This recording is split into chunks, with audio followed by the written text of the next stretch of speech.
जय हिंद all of you once again. There was little bit of glitch, तो उसको रिजॉल्व करने के लिए मैं गया था। एंड यहाँ पे आप लोग देख सकते हो कि करंट अफेयर्स अक्टूबर का है। नवंबर की मैगजीन आपके टेलीग्राम चैनल पे कल आ जाएगी। अक्टूबर का इसलिए ले रहा हूँ मैं अभी because we haven't been able to cover the October current affairs. अभी हर महीने में हम उसी महीने का ले लेंगे, जैसे कि एक महीना आगे, जैसे अब नाउ वी आर इन दिसंबर, तो सब नवंबर का करंट अफेयर्स हम इस महीने में लेंगे और फिर दिसंबर का हम जनवरी में will continue with that. For now that we are little behind, तो मैंने सोचा कि पहले वो कवर कर लेते हैं और उसके बाद हम कल से या फिर एक दो दिन के बाद जैसे हम नवंबर की मैगजीन रिलीज करेंगे अपने टेलीग्राम चैनल यूनिफॉर्म एस्पिरेंट्स पे, उसके आगे हम लोग बढ़ेंगे। मुझे अभी आप लोगों को सिर्फ एक 50 सेकंड देना है ताकि मैं ये लिंक्स वगैरह बच्चों को शेयर कर दूं।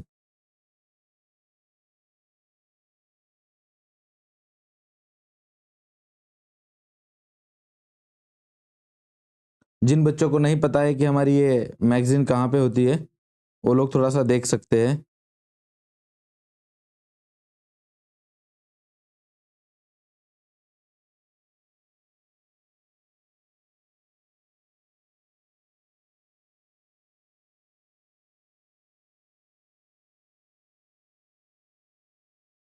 यूनिफॉर्म एस्पिरेंट्स के टेलीग्राम चैनल पे आप जाओगे और डायरेक्टली अगर if you search October current affairs, so you will find the magazine over there, जिसको आप लोग क्या कर सकते हो, डाउनलोड कर सकते हो।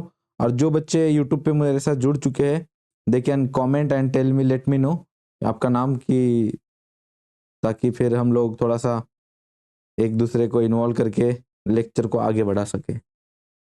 जल्दी जल्दी कमेंट्स में आके बता दो, शेयर करो अपने दोस्तों से जिनको करंट अफेयर्स करना है, जो सितंबर अटेम्प्ट का प्रिपेयर कर रहे हैं या फिर अप्रैल अटेम्प्ट का प्रिपरेशन कर रहे हैं, उनके लिए हेल्पफुल हो जाएगा।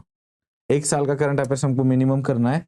बीच में मैं तुमको बताऊंगा अभी क्वेश्चंस कैसे पूछे जाते हैं इस टॉपिक से, so it will be helpful for you.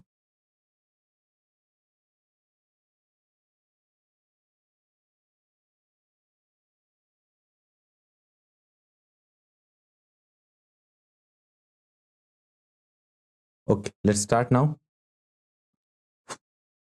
सबसे पहले देखो, इंडेक्स है अपने मैगजीन के अंदर, थोड़ा सा बता देता हूँ मैं कि आप उस तरीके से पढ़ सकते हो। यूजुअली क्या होता है ना, यहाँ पे इंटरनेशनल न्यूज़ है, India, defence, sports, agreements, appointments, important books और अवार्ड्स। इस तरीके से we have divided our magazine in different sections, so that क्या होता है ना कि हम लोगों को स्टार्टिंग में, जैसे कि आई पर्सनली लाइक स्पोर्ट्स, कि स्पोर्ट्स की न्यूज़ के बारे में पढ़ने के बारे में मज़ा आ जाता है। किसी को हो सकता है कि मैं इंडिया के बारे में पहले पढ़ लेता हूँ कि क्या हुआ। बुक्स के बारे में किसी को इंटरेस्ट होता है तो you can directly go to that section, page number we have given, so in on those pages you will find the particular news, particular current affairs section, so that will help you। and फिर start करते हैं international से पहले। और फिर जैसे मैंने बोला कि आई पर्सनल लाइक स्पोर्ट्स, तो स्पोर्ट्स पे जाएंगे। इंटरनेशनल में ज्यादा कुछ नहीं है इस साल के अंदर, इस मंथ में, अक्टूबर में। तो है क्या, हम पहले चीजों को थोड़ा सा देख लेते हैं। जैसे यहाँ पे लिखा हुआ है, होता क्या है कि whichever news you are having in the current affairs, सिर्फ उतना ही इंपॉर्टेंट नहीं है, you have to see the background of it, little bit of उसके इर्द गिर्द की जो इन्फॉर्मेशन है वो भी आपके पास होनी चाहिए। अदरवाइज क्या हो जाएगा कि वो थोड़ा डीप में क्वेश्चंस पूछते हैं।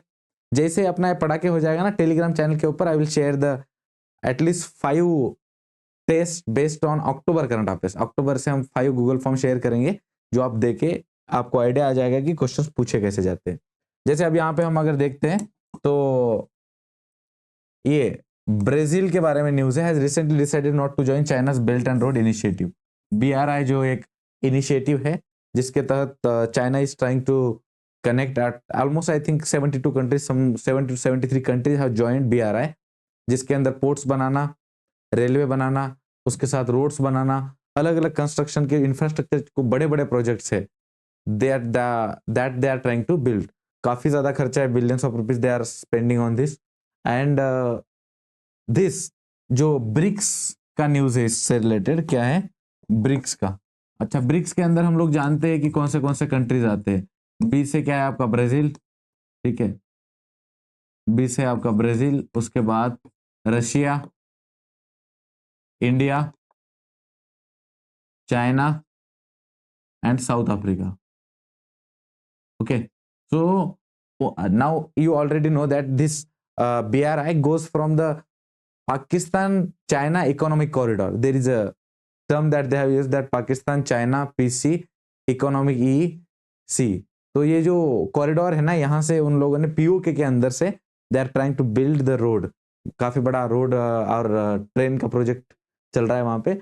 और इंडिया ने obviously we have taken a strong objection to it because PoK is part of India and any other country coming there and building something is against our policy. So obviously we definitely are against the BRI and we haven't been part of the Belt and Road Initiative. वो कहीं ना कहीं India को एक घेरने का एक style है, ये भी कहा जाता है उसको।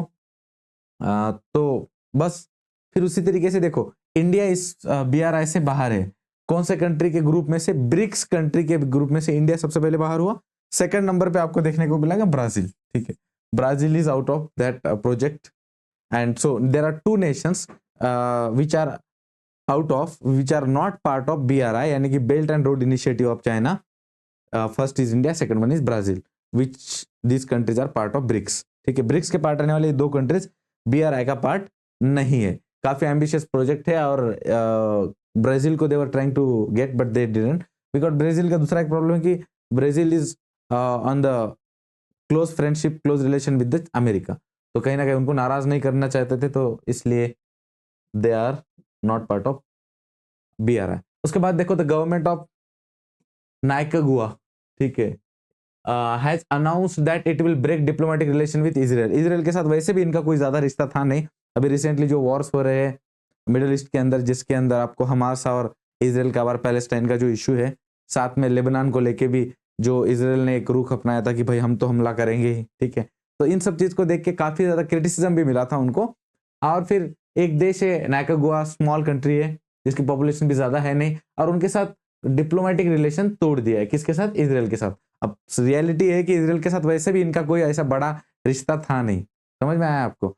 मैं मान लो कि आप किससे मिले हो, हाय हेलो किया है, ना कि बराबर आपका ये है, और आपने उसी को ब्लॉक कर दिया है। सो वैसा वाला है, कुछ हुआ कुछ नहीं है, बट कुछ होने से पहले इन्होंने खुद ही तोड़ दिया है, ऐसा वाला है। देखो, when Israel was under diplomatic scrutiny amid the expanding attacks across the West Asia including the Lebanon के ऊपर जो हमला किया, तो एक सिंबॉलिक रिलेशन था ये, जिसको इन लोगों ने ब्रेक कर दिया है। यहाँ पे इनका परमानेंट एम्बेसडर भी, रेसिडेंट एम्बेसडर भी था नहीं नाइकागुआ में, ऑलरेडी कैपिटल के अंदर in the Managua. The relations between the two countries nearly non existent, पहले से ही कुछ था नहीं, और जो नहीं था उसी को ब्रेक किया गया है। तो ये याद रखिएगा कि कौन से कंट्री ने इजराइल के साथ अपना रिश्ता तोड़ा, तो नाइकागुआ। उसके बाद देखो इजिप्ट, इजिप्ट है जिसने मलेरिया फ्री आपको दिख रहा है यहाँ पे, ठीक है। सेकंड कंट्री है इजिप्ट, जिसको WHO ने, वर्ल्ड हेल्थ ऑर्गेनाइजेशन ने क्या किया है, मलेरिया फ्री का सर्टिफिकेट दिया हुआ है। Second country, second nation in 2024 के अंदर। अच्छा, 2024 में फर्स्ट किसको दिया था? यही कैबो वेर्डे। तो कैबो वेर्डे नाम की एक कंट्री है जो आइलैंड कंट्री है, वो वोल्केनिक आइलैंड से वहां पे आसपास, तो ऑलमोस्ट 10 वोल्केनिक आइलैंड से बनी हुई है। तो इस कंट्री को मिडल अटलांटिक ओशन के अंदर आती है, मिड अटलांटिक ओशन में उसकी जगह। सो दिस कैबो वेर्डे जो नाम की कंट्री है ना, इस कंट्री को भी इस साल में इजिप्ट के पहले सर्टिफिकेट दिया था कि they have become the malaria free. ये काफी बड़ी अचीवमेंट है। जैसे कि इंडिया जैसे देशों में देखो ना, हम तो मलेरिया को लेके घूम रहे हैं हम नहीं डर रहे। फ्री क्या होता है बोलना, जीना सीख गए हम उसके साथ में। अब थोड़ी हम उसको, ऐसे हो गया है कि मलेरिया आपकी जान पहचान का है, आप मलेरिया की जान पहचान के हो। साल में 1-2 बार जब तक आ नहीं जाता, तब तक लगता नहीं कि रिश्ता निभा पा रहे। तो ये अपना हाल है। बट ये जो डेवलप कंट्रीज होते हैं या फिर उस सिचुएशन पे जो पहुंचते हैं, वो लोग कहीं ना कहीं ये जो इस टाइप के डिजीजेस से उनको इरेडिकेट करने में सक्सेसफुल हो जाते हैं। हमको काफी लंबा टाइम है और हमने मान लिया है कि हमको नहीं करना, या फिर आपको ऐसे उस दिशा में हम जाते हुए दिख नहीं रहे हैं। काफी ज्यादा गंदगी अपने आसपास अभी भी फैली हुई है, उसको क्लीन करने का नाम हम ले नहीं रहे, तो थोड़ा सा मुश्किल है अपने लिए।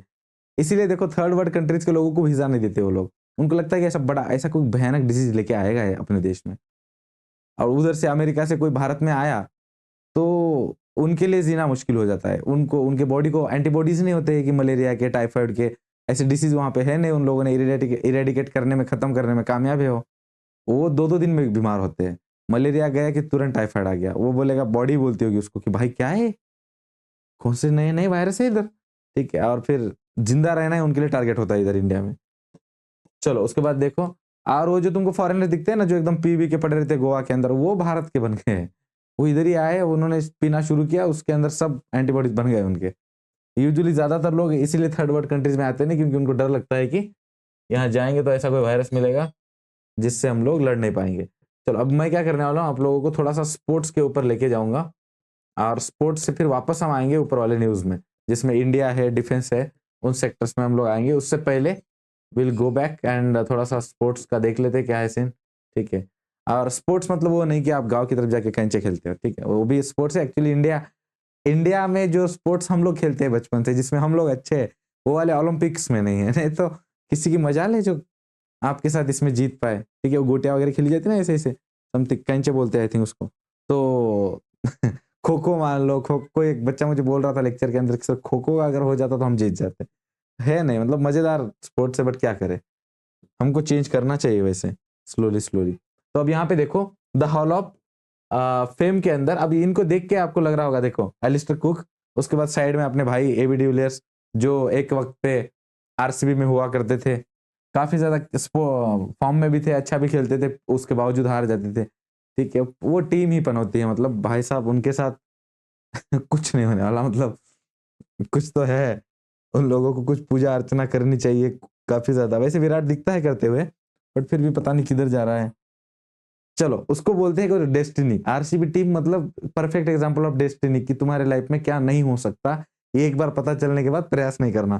तो जैसे एबी डिविलियर्स कहाँ से है, इनकी कंट्री पूछी जाएगी तो साउथ अफ्रीका, साउथ अफ्रीका। और Alastair Cook used to play for England, काफी ज्यादा टेस्ट में खेलते थे। जैसे आप लोग मान लो कि इनको खेलते हुए देखोगे, सुबह शाम तक खेलते हुए देखोगे, so continuously they used to play. और Neetu David is the second women, she has become, I will write here, second women who has been added in the ICC hall of fame. अच्छा, किसके लिए दिया जाता है, तो ऑब्वियसली क्रिकेट के लिए, आईसीसी हॉल ऑफ फेम। और इसी के अंदर देखो, तुम लोगों को अभी क्वेश्चन क्या पूछेंगे वो, कि who was the first, so that was Edulji, Diana Edulji, Diana Edulji was the first Indian woman, first Indian woman जिनको कहां पे ऐड किया गया है, आईसीसी हॉल ऑफ फेम के अंदर। फर्स्ट आपको बनेंगे 2023 में ही इनको ऐड किया गया था, and Neetu David has been added in that list in 2024 के अंदर। देख लो एक बार, कोई क्वेश्चन है कि मैं आपके कमेंट देख लेता हूं एक बार, तो फिर हम लोग आगे बढ़ेंगे।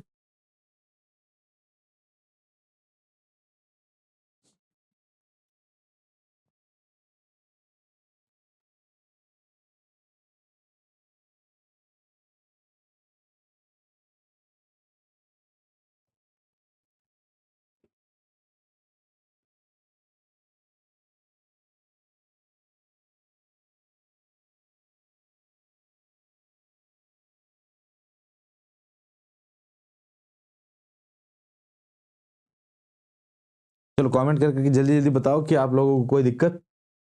सो डायना एडुल्जी 2024 के अंदर, 2023 में, सॉरी 2023 के अंदर और एक शख्स को ऐड किया गया था मेल में, whose name was Virender Sehwag, Virender Sehwag in the ICC hall of fame के अंदर। तो ये याद रखिएगा। उसके साथ क्वेश्चन आपको ये भी बन जाएगा कि वो the first Indian, first Indian कौन थे जिनको ऐड किया गया था, ठीक है, फर्स्ट इंडियन। अच्छा, फर्स्ट ओवरऑल इंडियन या मेल भी देखोगे तो दोनों चलेगा, दोनों एक ही आंसर आएगा उसका, that was Kapil Dev, Kapil Dev. Question में आपको पूछ लेंगे, वो सचिन तेंदुलकर का नाम देंगे, सबको ये लगता है कि सचिन ही था। उसके बाद आईसीसी हॉल ऑफ फेम में ऐसे कौन से इंडियन है जिनको ऐड किया गया है, जिसके अंदर आपको देखने को मिलेगा सचिन तेंदुलकर, उसके साथ साथ वीरेंद्र सहवाग मैं वहां पे लिख चुका हूं, तो सुनील गावस्कर, सुनील, कलर चेंज करता हूं ताकि दिखेगा नहीं, है तो नहीं दिखने वाला, सुनील गावस्कर, भीषण बेदी, भीषण बेदी, ठीक है।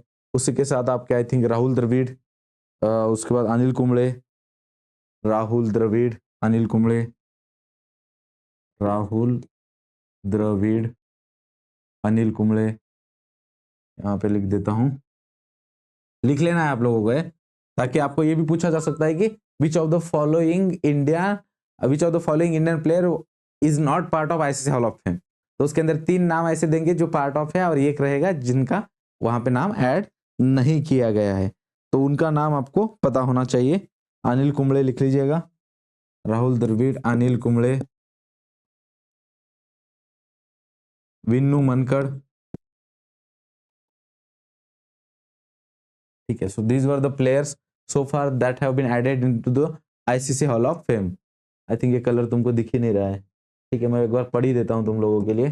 फर्स्ट वाले सचिन तेंदुलकर, सुनील गावस्कर, भीषण बेदी, राहुल द्रविड़, अनिल कुंबले, विन्नू मनकड़। और ऑब्वियसली फर्स्ट किसको मिला था ये, तो कपिल देव के लिए, और वीरेंद्र सहवाग को लास्ट ईयर मिला था। महिलाओं के अंदर याद रखो फर्स्ट किसको मिला है 2023 में, डायना इडुलजी, और 2024 के अंदर नीतू डेविड, इनको मिला हुआ है। चलो जल्दी से जो लोग अपना ऑनलाइन जुड़े हुए हैं अपने जय हिंद वगैरह बताओ कुछ, तो तुम्हारा नाम तो पता चलेगा हमको, राइट। ऐसे छुप छुप के क्या ही मजा आएगा भाई, लोग सामने आओ तो मजा है। चांद जब दिखता है ना तो खूबसूरत दिखता है ना, कि तब मजा आता है ना। चांद जब बादलों के पीछे छुपा है तो क्या करोगे चांद का। तो वैसे आप चांद हो तो अपने आप को दिखाओगे तो पता चलेगा। उसके बाद देखो वर्ल्ड कप के अंदर ये टीम काफी बढ़िया है, ठीक है। अगर आप लोग आई थिंक मेल का ही देखते हैं और आप लोगों को क्वेश्चन आते हैं फीमेल से, तुमको भी लगता होगा गजब बेइज्जती है, हम जो देख रहे हैं वो हमको पूछा नहीं जा रहा, और जो हमको पूछा जा रहा है वो हम देख नहीं रहे हैं ठीक है, काफी दुविधा वाला काम है। सेम मेरी एक दोस्त थी कॉलेज के दिनों में, तो उसको क्या था कि ये बहुत ही दुविधा वाली बात होती है लाइफ के अंदर की, कि 2 चाय की दुकानें थी, एक जगह पे बैठने को अच्छा था और एक जगह की चाय अच्छी थी। उसको ये था कि जहां पे बैठने को नहीं था वहां की चाय की टेस्ट पसंद थी, और दूसरी जगह पे क्या था, बैठने को था पर वहां की चाय पसंद नहीं थी तो अब करे तो करे क्या। तो वैसी दुविधा है आपकी।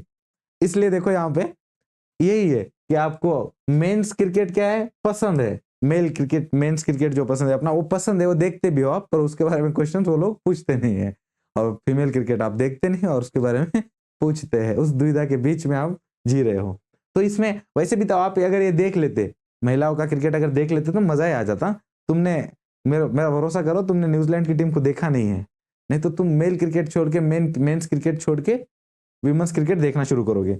और उतना ज्यादा अच्छा इसके अंदर हम लोग हारे भी थे देखो, ठीक है। आई थिंक अपनी एक प्लेयर है जिसका नाम Smriti Mandhana, and she got out, वो आउट हो गई। और इससे पहले फाइनल में ऑब्वियसली पहले ही, और हमको उम्मीद थी कि इस साल हम जीतेंगे और जीत नहीं पाए। बट इस टीम को जब तुम देखोगे न्यूजीलैंड की फीमेल टीम को, तो तुमको उतना भी गम नहीं होगा, तुमको लगेगा सही है यार, ये लोग नाराज नहीं होने चाहिए, इनके आंसू में देख नहीं सकता, ठीक है। तो और वैसे भी न्यूजीलैंड की टीम काफी जेंटलमैन टाइप होती है। तो याद रखो New Zealand women's team lift ICC T20 world cup जीता था इस साल आफ्टर 23 ईयर्स। उनके टीम की तरफ से, मतलब न्यूजीलैंड की तरफ से कोई एक क्रिकेट के अंदर इंटरनेशनल कोई अवार्ड जीता इन लोगों ने। एंड ये डिफीट किनको किया था ये पूछेंगे आपको। So they had defeated South African team, ठीक है। साउथ अफ्रीकन टीम को इन्होंने डिफीट किया था। तो मैच हुआ था दुबई के अंदर। मेन इंपॉर्टेंट चीज क्या है कि T20 वर्ल्ड कप इस साल का विमेंस का किसने जीता, न्यूजीलैंड। किसके खिलाफ, तो साउथ अफ्रीका के खिलाफ। हुआ कहां पे था, तो दुबई में। नेक्स्ट देखते हैं अभी, ठीक है, बैलन डोर अवार्ड। ठीक है भाई साहब, आप में से बहुत सारे होंगे जो इसके फैन होंगे फुटबॉल के, और उसमें भी झगड़ा तो करते ही होंगे आप लोग कि मेसी ग्रेट है या रोनाल्डो ग्रेट है। भाई मैं इस झगड़े में नहीं पड़ा हूं, मैं बता रहा हूं आपको, ठीक है। किसी के साथ में मुझे अगर रोनाल्डो का फैन मिले मैं बोल देता भाई क्या प्लेयर है भाई, मजा आ गया। मेसी वाला मिला तो भाई उसके जैसा तो ग्रेट कोई है ही नहीं, प्रॉब्लम सॉल्व, वो भी खुश मैं भी खुश। तो और मैं उस मुकाम पे भी नहीं पहुंचा हूं जहां पे मैं ये फिगर आउट कर सकूं कि इन दोनों में से ग्रेट कौन है, मैं बस देख रहा हूं। तो इसके लिए हम देख लेते हैं कि बैलन डोर अवार्ड की शुरुआत कब हुई थी। तो 1956 के अंदर स्टार्ट किया गया था। एक फ्रेंच मैगजीन थी इसको स्टार्ट करने वाली, पहले वो देख लेते बाद में अवार्ड देख लेंगे, जिसका नाम था फ्रांस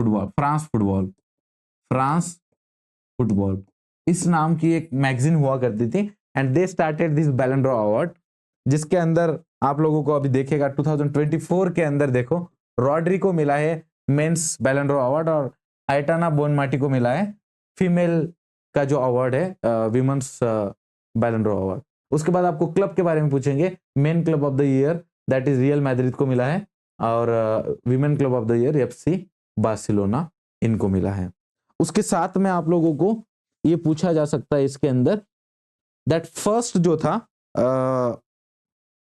फर्स्ट जो अवार्ड था इसमें, पहला फर्स्ट बैलन डोर अवार्ड किसको मिला था? तो first was Stanley Matthews, Stanley Matthews को मिला था, स्टैनली मैथ्यूज।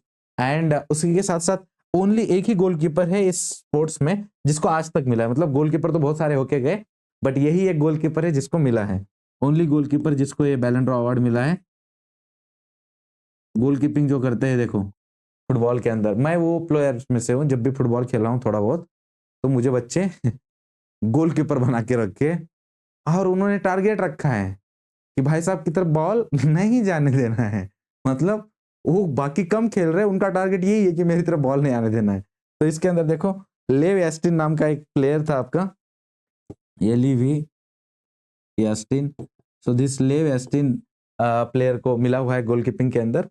एंड बस अच्छा, तुम्हारा फेवरेट कि भाई हाईएस्ट टाइम बैलन डोर अवार्ड किसको मिला है? तो मैक्सिमम टाइम किसको मिला है?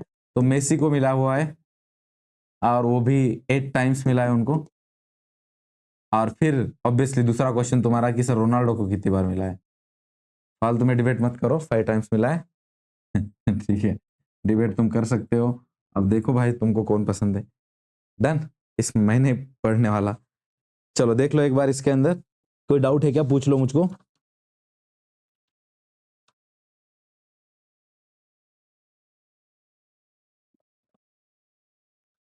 नेक्स्ट है देखो अपने पास अभी, नेक्स्ट इस पे चलते हैं हम लोग। Let's move to the next one. Rafael Nadal, ठीक है, तो ये क्रिकेट के जैसे सचिन तेंदुलकर गॉड रहे, वैसे he was the tennis player जो टेनिस को एकदम एक हाथी रूल जिसको बोलते हैं, I think 22 years something he played, and उसके लिए पूरा he was a God of it. Retirement इन्होंने इस साल अनाउंस की है, तो ये एक इंपॉर्टेंट पॉइंट बन जाएगा उनके बारे में कि उन्होंने रिटायरमेंट कब अनाउंस की। उसके साथ साथ Rafael Nadal announce retirement from the tennis. अच्छा, किस कप में की? तो upcoming Davis Cup final in Spain, being this last tournament as a professional player, उसके अंदर इन्होंने अपनी रिटायरमेंट को अनाउंस कर दिए। और नडाल के बारे में क्या याद रखोगे आप लोग? ऑब्वियसली गोट तो आप जानते हो, हम बोल देते देखो ही इज गोट, वो है गोट, तो वैसे ये रियल गोट है, ठीक है, ग्रेटेस्ट ऑफ ऑल टाइम।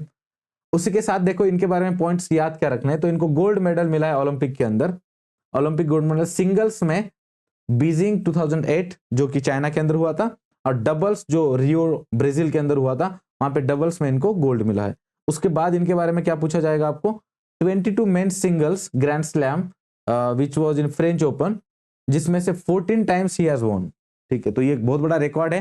पहले तो हम इनके बारे में जानने की, Rafael Nadal announced his retirement, last उनका खेल रहेगा डेविस कप फाइनल स्पेन के अंदर। उसके बाद इनके बारे में 2 पॉइंट याद रखने, वन इज गोल्ड मेडल जीता है 2 बार इन्होंने ओलंपिक में, सिंगल्स में आपके बीजिंग 2008 में, और डबल्स में रियो के अंदर। साथ में फ्रेंच ओपन जो है उसके अंदर इनको 14 टाइम्स अवार्ड मिला है 22 में से, मेन सिंगल में 14 times is a very high number, तो ऐसे मान के चलो कि he is only winning most of the time. और इसके अंदर क्या होता है, टेनिस के अंदर अलग अलग ओपन होते हैं आपके, जैसे ऑस्ट्रेलियन ओपन होता है, फिर फ्रेंच ओपन, विंबलडन ओपन, और फिर यूएस ओपन, 2-2 महीने के गैप में, यूजुअली अक्टूबर सितंबर के टाइम पे आपका फाइनल ओपन होता है अपना यूएस वाला, और इस तरीके से ये खेला जाता है। ट्रॉफी जो होते हैं जैसे कि चैंपियंस ट्रॉफी होती है अपने क्रिकेट में, वर्ल्ड कप होता है, वैसे ये ट्रॉफीज है, और इनका अपना अपना महत्व है। अच्छा, यहाँ पे मुझसे एक गलत फोटोग्राफ ऐड हो गया है क्रिकेट वाला, तो ये भाई साहब क्रिकेट वाला नहीं है, मैं आपको यहाँ लिख देता हूँ, ये फुटबॉल का होना चाहिए था, जो गलती से क्रिकेट का आ गया है, ठीक है। अच्छा, सैफ के बारे में हम देख लेते हैं, क्या है सैफ?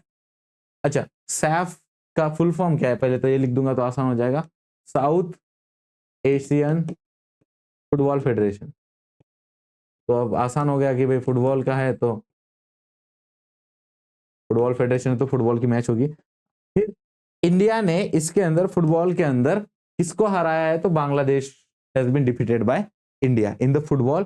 कौन से खेल के अंदर? तो सैफ अंडर 17 चैंपियनशिप, ये जो सैफ वाले देख उनके अंडर 17, अंडर 15, अंडर 13 ऐसे अलग अलग एज ग्रुप के लिए, बच्चों के लिए वो क्या करते हैं, स्पोर्ट्स के टूर्नामेंट उनके ऑर्गेनाइज होते हैं। अच्छा, एक खेला कहाँ गया था? तो चांगली मिथांग स्टेडियम के अंदर, थिम्पू भूटान, भूटान के अंदर खेला गया था।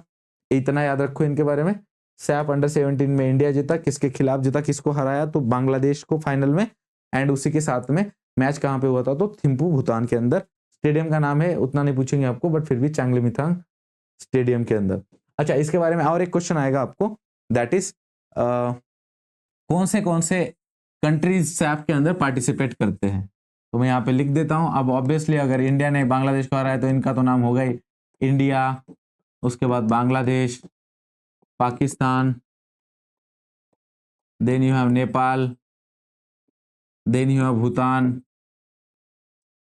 मालदीव्स और श्रीलंका। ठीक है, so these are 7 countries which are part of SAP। तो ये एक पॉइंट इनके बारे में आप लोगों को क्या करना है, याद रखना है। नेक्स्ट हम इसमें देख लो, भूटान तो हो गया अपना, नेपाल, ठीक है, everything has been done.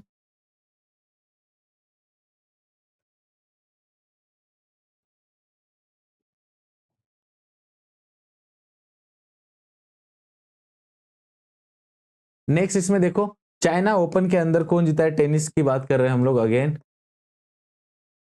China open 2024 में Carlos Alcaraz, he is the winner in main.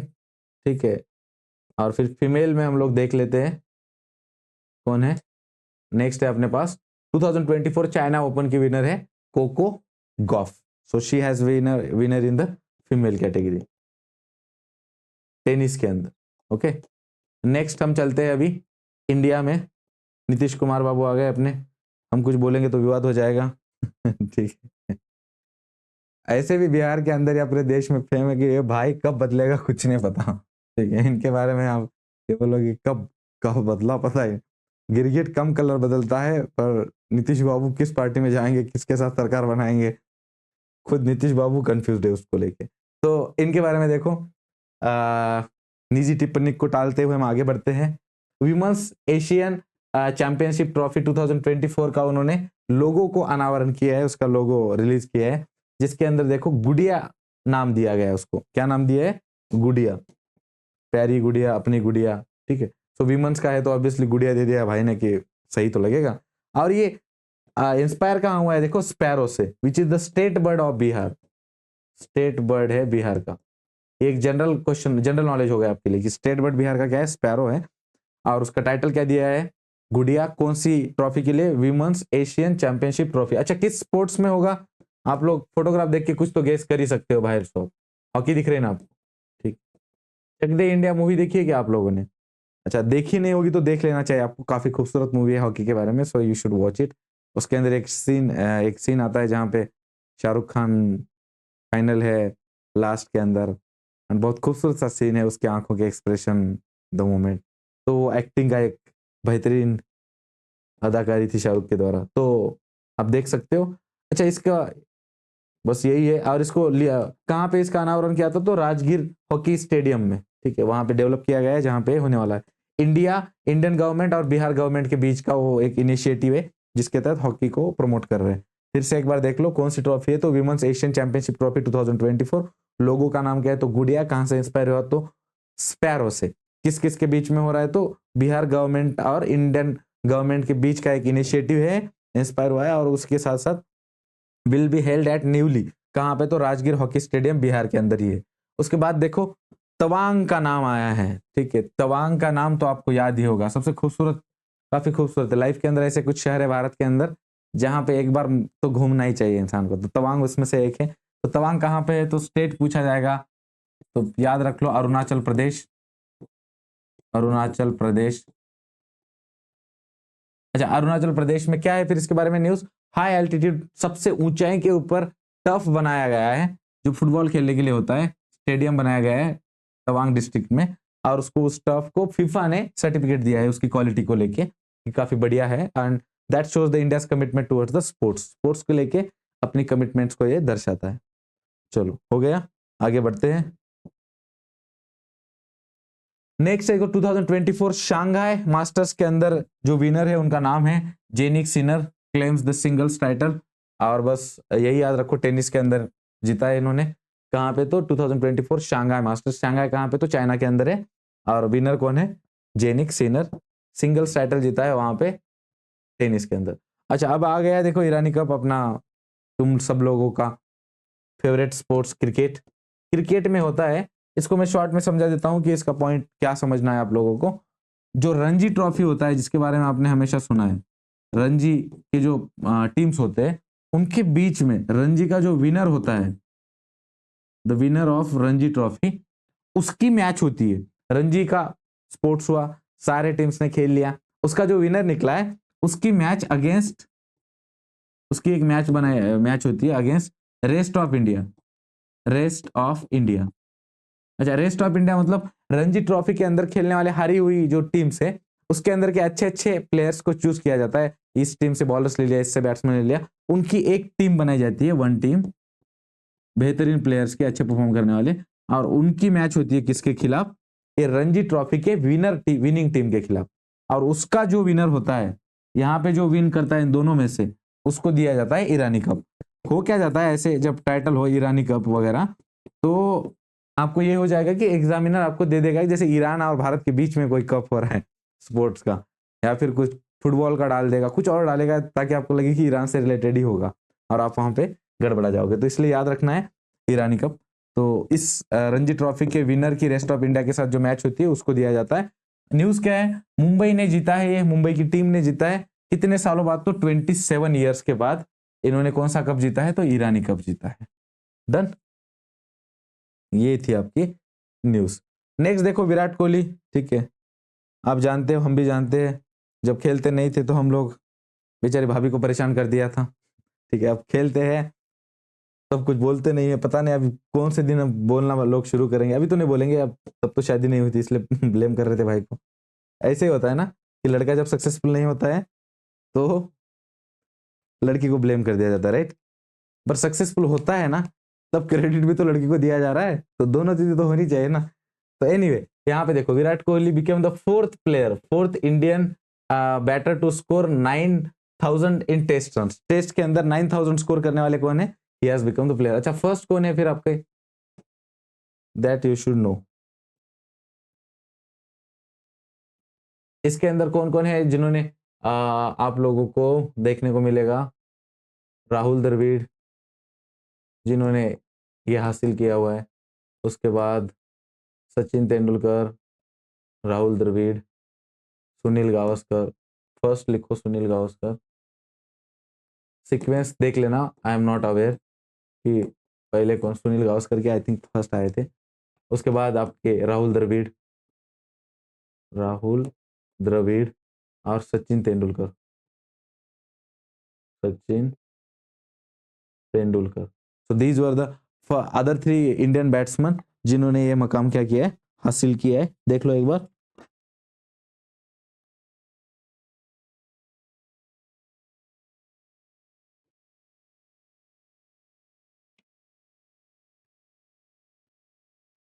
Sachin Tendulkar, Rahul Dravid और सुनील गावस्कर, और fourth one is Virat Kohli जिन्होंने 9,000 स्कोर किया है। उसके बाद कसिगो रबाडा, इस बार आईपीएल में पता नहीं, मुझे खुद भी नहीं पता है, आप कमेंट करके बताओ मुझे कसिगो रबाडा किसकी टीम में लिया गया है आईपीएल के अंदर, दैट इज नॉट इंपॉर्टेंट। वो कसिगा रबाडा है कहां से, साउथ अफ्रीका, उस कंट्री से बिलोंग करते हैं, and fastest bowler to reach 300 test wickets, test के अंदर 300 विकेट्स लेने वाले Rabada has become the fastest bowler. Next है अपने पास रविचंद्र अश्विन, ये वन लाइनर है, इसके अंदर कुछ ऐसा एक्सप्लेनेशन की जरूरत नहीं है डिटेल में आपको कि भाई बहुत कुछ बता दिया। इसमें देखो, Ravichandran Ashwin set a new benchmark by becoming the highest wicket taker in the ICC World Test Championship. ICC की जो वर्ल्ड टेस्ट चैंपियनशिप होती है उसके अंदर भाई ने हाईएस्ट विकेट टेकर का जो रिकॉर्ड है वो बनाया है। नेक्स्ट है अपने पास अफगानिस्तान की टीम का यहाँ पे जिक्र आ रहा है, जहां पे अभी फिलहाल तो तालिबान रूल करते हैं, और रिसेंटली एक न्यूज भी आई थी कुछ दिनों पहले कि तालिबान ने महिलाओं को अपनी ही, एक महिला दूसरे महिला की आवाज नहीं सुन सकती है, ये लॉ बना दिया है वहां पे। सोचो किस लेवल का ऑपरेशन होगा, operation of this women, but very dangerous, कि एक महिला दूसरी महिला का आवाज ही नहीं सुन सकती है, तो कितना आइसोलेशन फील करेंगे वो। पुरुषों के साथ उनको, एक महिला खुद घर के बाहर नहीं निकल सकती है जब तक there is not a male member to accompany her outside home, so very dangerous. तो एनीवे उसके बाद देखो यहाँ पे अफगानिस्तान की टीम है जो एसीसी मेंस T20 के अंदर इमर्जिंग टीम का कप जीता है Asia 2024। Emerging teams Asia cup 2024 के अंदर किसके खिलाफ जीता है? तो श्रीलंका के खिलाफ। श्रीलंका की टीम एक टाइम पे बहुत ही बढ़िया हुआ करती थी, संगकारा, मलिंगा, ऐसे ऐसे प्लेयर्स थे उसके अंदर। तो श्रीलंका की टीम के खिलाफ यहाँ पे आप लोगों को देखने को मिलता है कौन जीता है, तो अफगानिस्तान। उसके बाद देखो Deepa Karamkar has announce retirement. तो दीपा करमकर ने क्या अनाउंस किया? रिटायरमेंट। इनके बारे में क्या चीजें याद रखो? तो जिम्नास्ट जो स्पोर्ट्स होता है उसके अंदर उन्होंने पार्टिसिपेट, वो भाग भाग के जाके ऐसे जंप नहीं करते क्या? ठीक है, करा देता बट बहुत अजीब लगेगा, और ऊपर से मेरे अंदर फ्लेक्सिबिलिटी है भी नहीं, राइट? कैसे वैसे जिंदा हूं मैं तो जिम्नास्ट तो दूर ही है। तो ये जो जिम्नास्ट का स्पोर्ट्स होता है, भाग के जाया जाता है, देखो ऐसे झप झप 2-3 बार राउंड करते हैं हवा के अंदर और फिर गिरते हैं। इसके अंदर क्या होता है कि एक यहाँ पे लिखा है देखो, प्रोडोनोवा वॉल्ट। ये प्रोडोनोवा वॉल्ट काफी डेंजरस होता है कि इसको वॉल्ट ऑफ डेथ भी कहा जाता है। क्या बोलते हैं इसको? Vault of death. क्योंकि इसके अंदर क्या होता है कि 2 बार आप हवा में और थर्ड बार थोड़ा सा हाफ हवा में जाके पैर के बल आपके पाँव जमीन पे जाने चाहिए। अगर नेक पे गिर गए ना तो फिर एक तो फ्रैक्चर हो जाएगा या फिर tata bye bye good bye भी हो सकता है। तो इसलिए इसको डेथ ऑफ वॉल्ट भी कहा जाता है।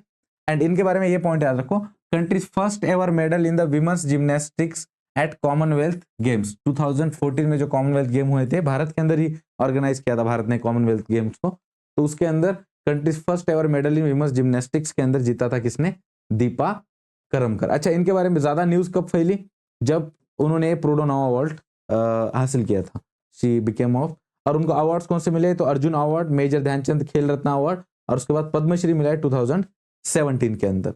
मैं तुम लोगों को जो प्रोडोनोवा वॉल्ट है वो दिखाऊंगा।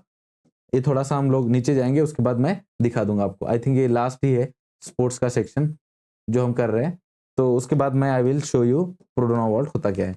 अब यहाँ पे देखो, एशियन टेबल टेनिस चैंपियनशिप के अंदर इंडिया ने 3 मेडल जीते हैं। इसके अंदर तो हिस्टोरिक विमेंस डबल ब्रोंज यहाँ पे जीता है हमने, और बाकी 3 उसके अंदर देखो, सुतीर्था मुखर्जी और आईखा आईका मुखर्जी, इन दोनों ने जीता है देखो bronze bronze medal women's double के अंदर, एशियन टेबल टेनिस चैंपियनशिप के अंदर। उसके साथ साथ याद रखना है आप लोगों को, एक ट्रायो बोल के लिखा है यहाँ पे। जैसे जब भी ऐसे 3-3 नाम होते हैं स्पोर्ट्स में, तीनों ने मिलके जीता, तो वो पूछ लेंगे which of the following is the correct pair who has own trio who has own in the Asian table tennis championship. तो उसके अंदर ऐसे एक ही ऑप्शन रहेगा जिसमें तीनों दिखेंगे, बाकी जो 3 ऑप्शन रहेंगे उसके अंदर इसमें से 2 नाम रहेंगे, एक को और मिक्स करेंगे वो। तो आपको करेक्ट पेयर चूज करना था। सो इसलिए याद रखो, मनिका बत्रा, आईका मुखर्जी और सुतीर्था मुखर्जी, इन्होंने countries first ever medal in the women's team category के अंदर इन्होंने जीता है। उसके साथ मेल के अंदर देखो, मेल में कौन जीता है इसके अंदर? अचंता, शरत कमल, उसके बाद मानव ठक्कर और Harmeet Desai, they have won in that. First तो एक ब्रोंज जीता हम लोगों ने इसके अंदर, which credit goes to Sutirtha Mukherjee and Ayhika Mukherjee. And trio जिन्होंने विमेंस कैटेगरी में जीता, मेडल जीता है, ब्रोंज नहीं मेडल जीता है सिर्फ, जिसमें मनिका बत्रा, आईका मुखर्जी और सुतीर्था मुखर्जी। और मेल में कौन जीता है? तो अचंता, शरद शरद कमल और मानव ठक्कर एंड हरमित देसाई। तो ये पॉइंट याद रखना है आप लोगों को। यहाँ पे आपका स्पोर्ट्स का जो सेक्शन है वो खत्म होता है। ठीक है, देखने दो मुझको टाइम कितना हम लोगों ने लिया है।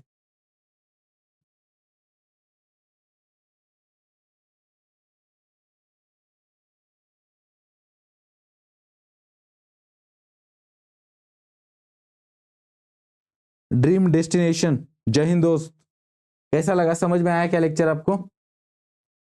मैं आपको प्रोडोनोवा वॉल्ट दिखा के खत्म करता हूँ, और स्पोर्ट्स के बाद फिर हम कल डिफेंस, और कल थोड़ा सा लेक्चर लंबा लूंगा। पहला ही लेक्चर करंट अफेयर्स का बहुत लॉन्ग हो गया तो आपके दिमाग में कुछ नहीं जाएगा, एक ही साथ इतनी सारी इन्फॉर्मेशन।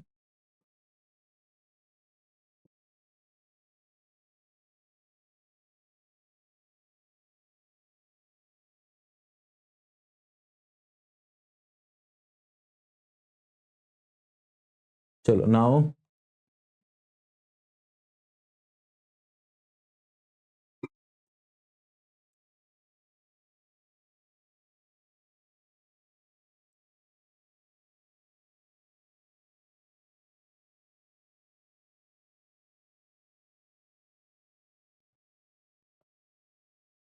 शॉर्ट्स में पता चलेगा।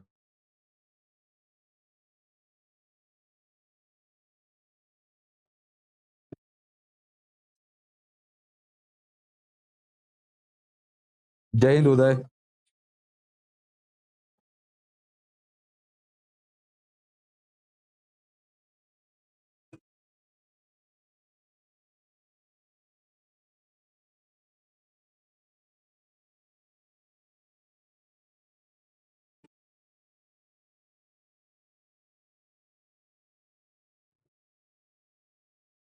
तो ये वाला है, जैसे आप देख पा रहे हो उसके अंदर 2 राउंड्स हवा में रहते हैं और third time half, sorry 2 and half almost, और उसके बाद पैर के बल गिरना होता है। नेक पे गिर जाओगे तो दिक्कत हो जाएगी। So that is the thing. यहाँ पे हम लोग स्पोर्ट्स का सेक्शन और इंटरनेशनल सेक्शन जो था अक्टूबर का वो पूरा किया है। 9:15 वक्त हो चुका है। I think you might want to have food and बाकी चीजें। तो मैं यहाँ पे रुकता हूँ। कल के लेक्चर में हम डिफेंस और इंडिया का और ऑलमोस्ट खत्म ही करेंगे, और आई थिंक 2 लेक्चर लूंगा इसके मैक्सिमम, और उसके बाद ये खत्म हो जाएगा। यूट्यूब के ऊपर इसके लेक्चर हम डाल के रखते हैं कि पार्ट 1, पार्ट 2, पार्ट 3 में 3 पार्ट में खत्म करेंगे उसको, और ऐप के अंदर भी आप लोग देख सकते हो। इसकी जो स्लाइड है वो मैं आप लोगों को ऑलरेडी टेलीग्राम पे हम शेयर कर चुके हैं, वहां से आप डाउनलोड कर सकते हो, अपने दोस्तों के साथ शेयर कर सकते हो, और हमारे चैनल को प्लीज सब्सक्राइब कीजिएगा, ताकि आप ऐसे ही प्रिपरेशन के लिए जो करंट अफेयर्स आपको करना है वो कंप्लीट हो सकता है यहाँ से, और पीडीएफ्स भी आपको मिल जाएंगे नोट्स के लिए, जो भी आपको प्रिपरेशन करना है। अलग अलग सब्जेक्ट्स के गैट के सब कुछ अवेलेबल है। तो हम यहाँ पे रुकते हैं आज के लिए, कल मिलेंगे। जय हिंद।